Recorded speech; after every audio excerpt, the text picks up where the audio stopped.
going to start now.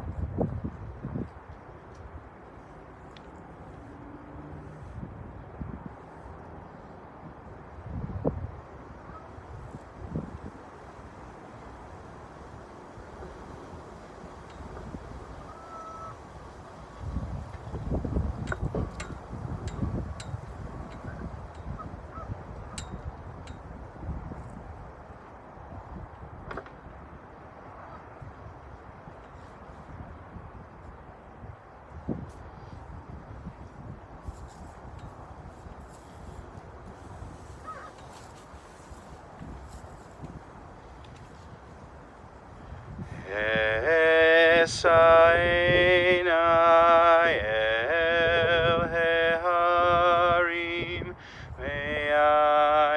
me'ayin yavo esri Esaina el heharim me'ayin yavo Ezri me'im Adonai Osei Shamayim Va'aretz Ezri me'im Adonai Osei Shamayim Va'aretz Ha'itein lamod raglecha Al yanum shomrecha Hine lo yanum velo yishan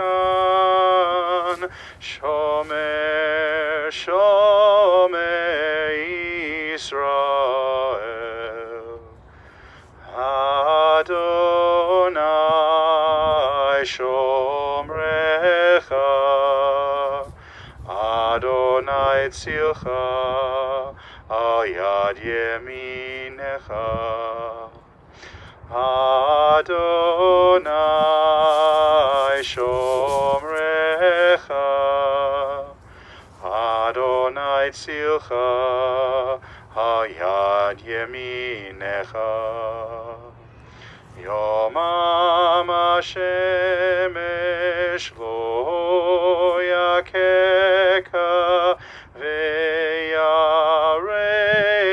Balayla Adonai Yishmorcha Mikora Yishmor et nafshecha Adonai Yishmor Seilcha uvoecha Me'ata ve'ad olam Adonai Yishmor Seilcha uvoecha Me'ata ve'ad olam Al mekoma tavo v'shalom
We begin with a psalm, Shir LaMa'alot, a song for those who ascend.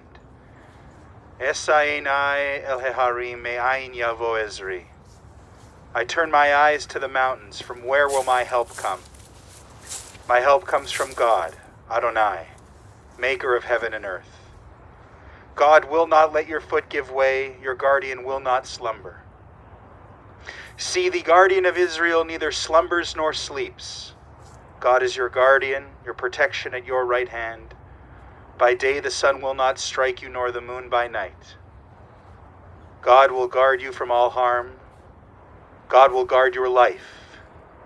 God will guard your going and coming now and forever. May our beloved Luba Zalkind go unto God in peace. Hatzur tamim polo kichol racha mishpat el emunah ve'einav el tzadik v'yashar hu. Tzadik atah Adonai la'amid u'lehachayot asher biyadcha bigadon kol ruchot chalila lecha zichronenu limchot v'yihiyu na'einecha v'rachamim aleinu v'kuchot ki lecha Adon harachamim ve'aslichot. Baruch atah Adonai Eloheinu melech haolam Dayan Haemet. Adonai Natan v'Adonai Lakach Yishem Adonai Mevorach V'hu Rachum Yechaper Avon V'lo Yashchit V'ha'ir Ba'al Hashiva Po V'lo Ya'ir Kol Chamato V'yashov Ve'afar Al Haaretz Shehaya V'haruach Tashuv Elai Elohim Asher netana. Blessed are you, Adonai, our God, ruler of the universe, the judge of truth. God you give, God you take, blessed be the name of God. The dust returns to the earth as it was, but the spirit returns to God who gave it. May Luba's soul be bound up in the bond of life eternal. And may Adonai, may God send comfort to those who mourn and grant strength to those whose burden is sorrow.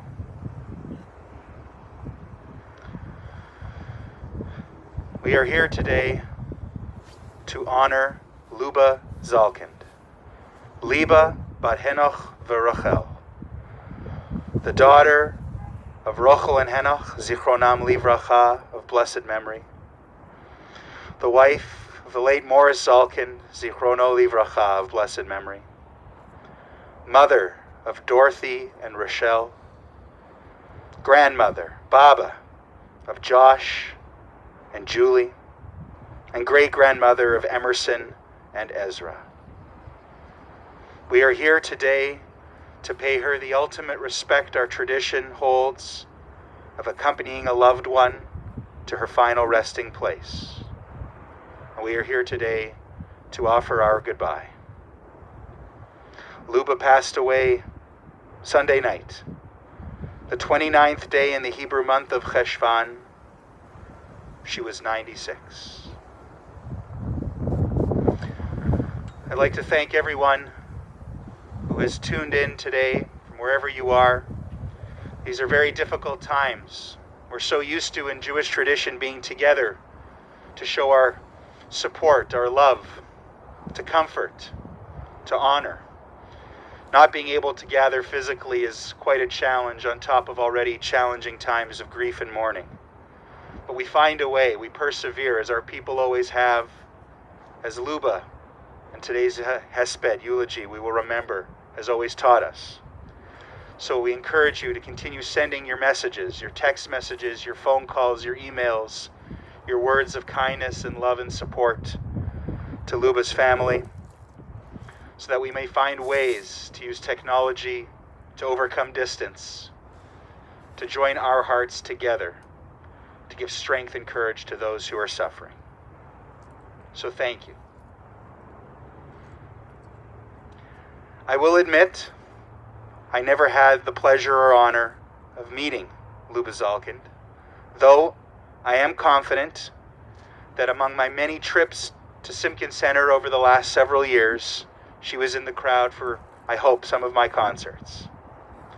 but I have had a chance to learn about her, speaking with her family, and it is an honor for me to deliver a hesped, a eulogy, in her honor, to praise her for her long and incredible life. Right off the beginning, I will say, there is no doubt Luba Zalkind was a very strong woman who embodied a will to survive. She was a survivor of the Shoah, the Holocaust, and her story, one which she documented and gave interviews on, which will live beyond her years now, is one that is truly incredible. Born and raised in Vilna in 1924, she spent the years of the war in the Vilna ghetto, where in one day she came home to find she had lost her entire family. As just a teenager, she returned to the ghetto and saw that her mother, father, and sisters had all been taken away. She never saw them again. She was truly alone in the Vilna ghetto. One of the worst spots of the entire war for the Jewish people, where very few ever survived, and yet somehow Luba survived.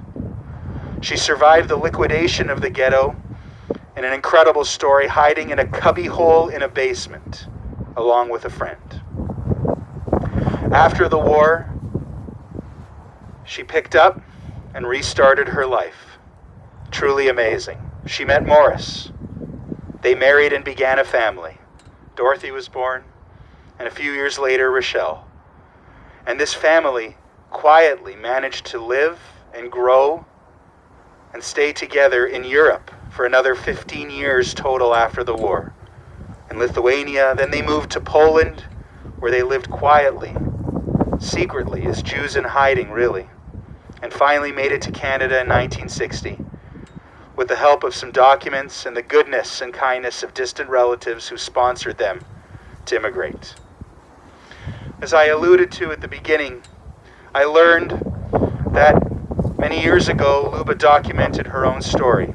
She gave an interview, she shared the horrors she lived through and the miraculous story of her survival, and her interview lives on in the archives of the USC Shoah Foundation and the United States Holocaust Memorial Museum. Her courage, her strength cannot be overstated.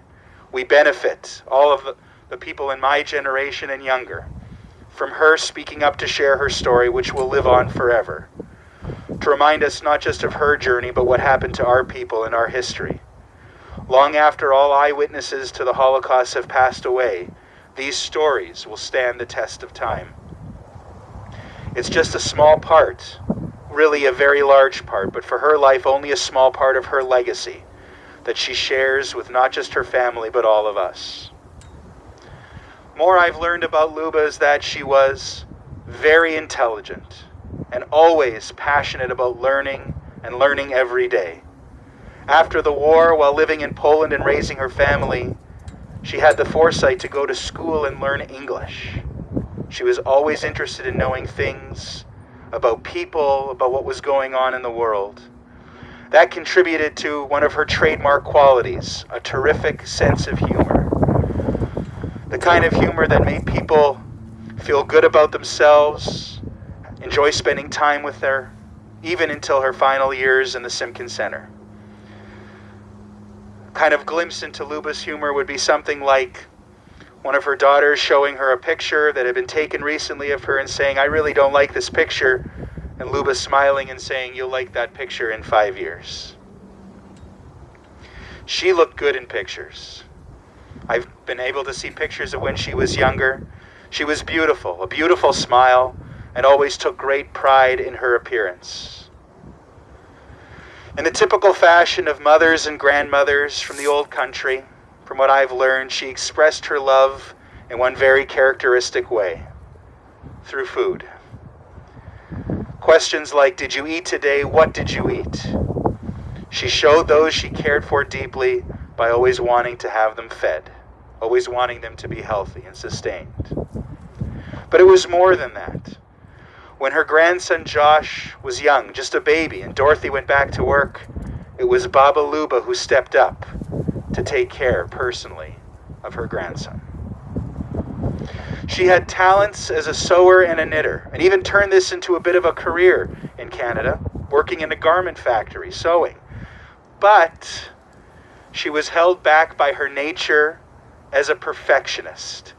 Someone so detailed, so meticulous, who took such pride in how particular she was and how incredible the work she could create with her hands was, that in the assembly line mentality and piecemeal work, she would sometimes fall behind. Luckily, she was promoted to the role of a finisher. I think it's worth mentioning a story that Dorothy shared with me. Whenever Luba would finish something she showed and would go to show off her work, she never showed the outside, the part that we would see first. The outside was fine, but she delighted in showing the inside. The stitch work, the careful craftsmanship. The inside was her pride. This reminds me of a teaching from commentaries on the Torah. This inside-outside relationship. In the Torah, we are told that the Aron HaKodesh, the Holy Ark, which held the tablets of the Ten Commandments in the wilderness as the Israelites traveled, was to be covered with gold outside and inside. Surely we can easily understand why the outside should be covered with gold. Decoration should be seen. But we wonder, what need was there for all this gold, something so expensive on the inside? Our sages, the commentators, answer that the inside should be identical to the outside. And such is the case with goodness. Its open expression must be matched by inner conviction. I now think of Luba when I think of this story, and her attention to the inside of everything she sewed, to complement, to match the beauty of the outside. Speaking of Luba on the inside, in spite of everything she lived through, in spite of everything that happened, she was incredibly proud to be Jewish and of her Jewish identity. She lived her life with her will to survive, not with an abandonment of God or wonder, but as if God had made it so that she did survive, as if it had been God's will for her to live on. When her family arrived in Winnipeg, she made it a point to join up as a member with the Rosh Pina Synagogue, where she regularly attended High Holy Day services. She used to love receiving and devouring Yiddish newspapers, sharing stories she'd read with her daughters. She adored Jewish culture, especially in her years we'll get to in the Simkin Center. And she twice visited Israel, which were very special trips in her life. As we mentioned, she was very intelligent. She was a master of 4 languages: Yiddish, Polish, Russian, and English. A bit of a running joke within her family is that a conversation with Luba would often require following her as she jumped back and forth between at least 3 languages. Not only over the course of the same conversation, sometimes even the same sentence or thought. It could be a bit of a challenge to keep up with her. Luba and Morris and their daughters, Dorothy and Rochelle, became a part of Winnipeg's North End when they arrived after 1960. First in an apartment on Burroughs and Salter, then the top floor of a house on Magnus, and finally to a house they saved up to buy on Burn near McGregor. It was in that house that Luba lived, even for decades after Morris passed away of pancreatic cancer. She lived in that house until 10 years ago when she moved into Simkin. Again, a testament to her strength, to her independence, to her strong-willed nature, all of which are an inspiration to those who knew her, and especially her family. 10 years ago, I'm told, it became apparent it was just too difficult and challenging for Luba to continue living in that house, so she moved into Simkin Center, where she happily spent the last decade of her life, adding to the atmosphere of the characters and people who live there, and regularly participating and soaking up all the programs and activities, especially ones imbued with Jewish culture. This is why I so hope she was a part of some of the concerts that I've been privileged to perform over the years at Simkin. She made Simkin Center truly her home for the last 10 years. Visitors who would come to see other family members or maybe her and get to know her described her as soft, polite, warm, and kind. One friend, one of her daughters, said that the combination of Luba's humor, the way she was always interested, always asking questions, made her feel at ease, made others feel comfortable with her. All the interactions with Luba were memorable and special, leaving the others always happy. The greatest gifts Luba has given are to her family. Her small but tight-knit, close, loving family. They will remember her for the importance of family. As survivors, as people who got up and restarted their lives multiple times and moved with nothing. Everything Luba and Morris did was for keeping their family together, for their children, and for Luba especially later, her grandchildren and great-grandchildren. It was always about family. Words like loyalty, devotion, and dedication were how she truly lived her life. She may not have been demonstrative in her love, perhaps a generational thing, but there was never, ever any doubt of how deeply she loved her family. She gives the gift, the inspiration of never stopping learning, having an inquiring mind, reading, asking questions, learning every day like you will live forever. And she taught us as someone who was actually quite progressive, who freely gave the benefit of the doubt to others.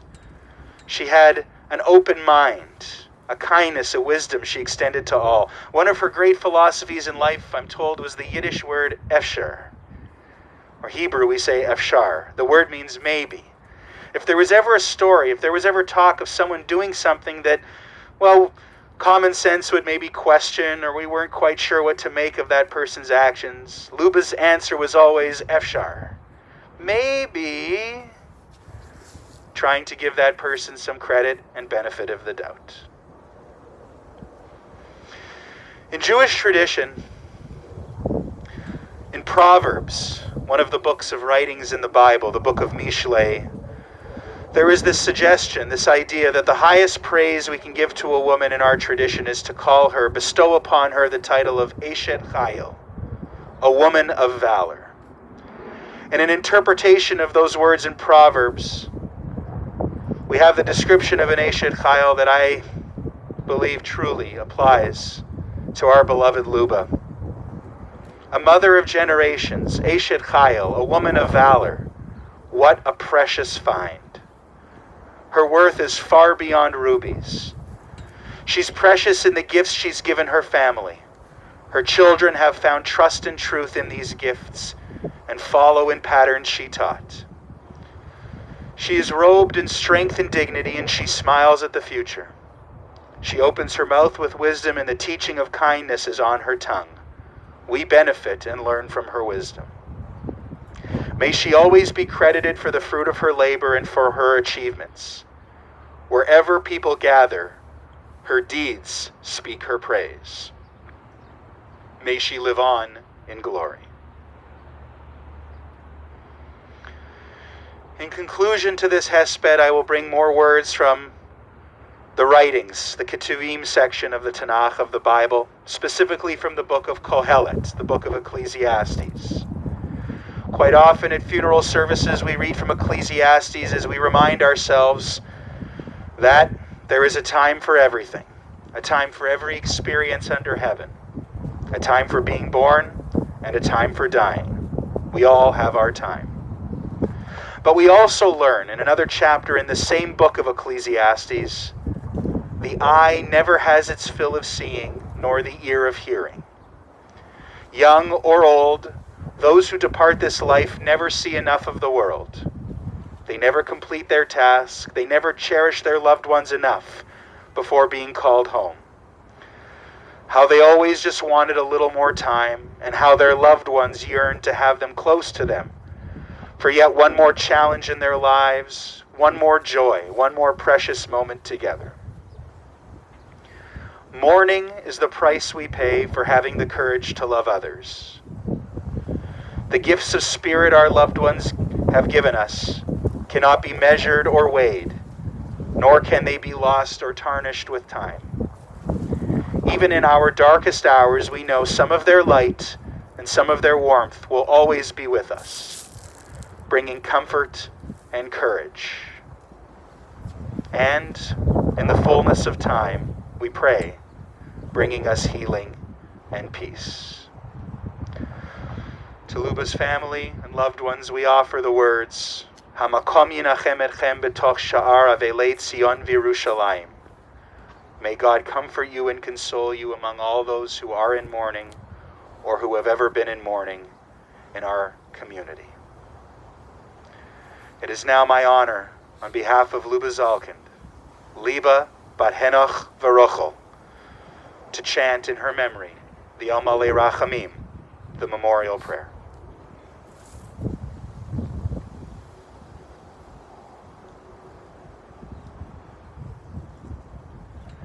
El Malei Rachamim, Shochein Bamromim, Hamtzei Menucha Nechona Tachat Kanfei Hashchina B'malot Kedoshim Uteorim Kizohar Arakia Mazhiri Et Nishmat Liba bat Henoch v'Rochel Shalcha le'olama Began Eidente Menuchata Anabal Harachamim Hastirea Besete Knafecha Leolamim Utzror Bitzror Achaim Et Nishmata Adonai Hu Nachalata V'tanuach b'shalom al mishkava v'nomar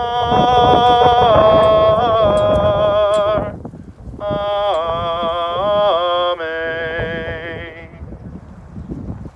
Exalted, compassionate God, grant infinite rest in your sheltering presence among the holy and the pure to the soul of Luba Zalkind, Liba bat Henoch v'Rochel, the daughter of Henoch and Rochel of blessed memory, who has gone to her eternal home. Merciful One, we ask that she find perfect peace in your eternal embrace. May her soul be bound up in the bond of life. May she rest in peace. And let us say, Amen.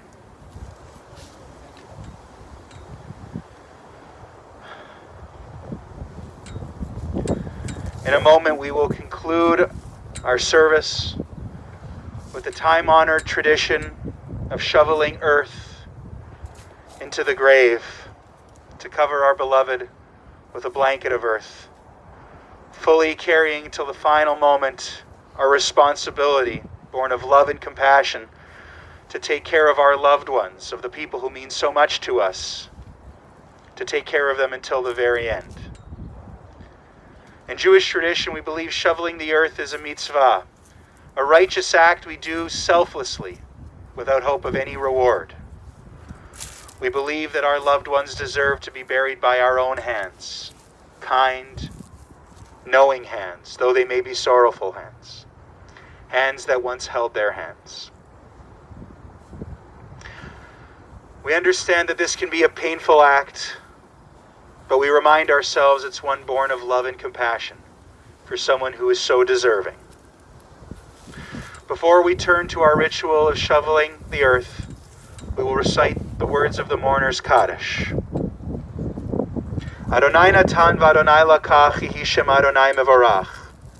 We said these words at the beginning of our service. We say them again now. They come from Job, the epitome of suffering in our tradition. God you have given, God you have taken away, blessed be the name of God. May the memory of Luba Zalkind be a blessing as we mark today that her essence will never leave our hearts and our souls. Honoring Luba, we recite the words that sanctify God, the words of the mourner's Kaddish. Yitgadal v'yitkadash shemei Rabbah, be'alma divra chirutei v'yamlich malchutei, b'chayechon uvyomechon uv'chayei dechol beit Yisrael, ba'galau v'zman kariv v'imru Amen. Yehei shmei Rabbah mevorach le'alam u'lamei almaya.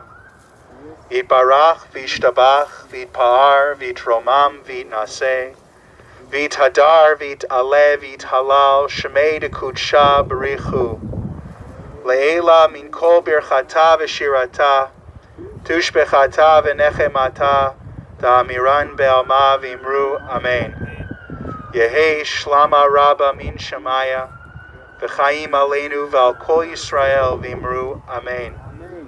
Oseh shalom bimromav, hu yaseh shalom, aleinu v'al kol Yisrael v'imru Amen. May the one who creates peace and harmony on high bring peace and harmony to us, to all Israel, and to all of humanity. And again, let us say, Amen. Thank you to our pallbearers. Thank you to everyone who has tuned in. Please continue to send your love. After the service, our thoughts as a community turn to those whom Luba has left behind, who are hurt, who are broken and mourning. Do not hesitate to reach out to them, to let them know they're not alone in their grief. And thank you to the family. Again, I'll say, Hamakom yinachem etchem b'toch sha'ar Avei Tzion v'Yerushalayim. Thank you.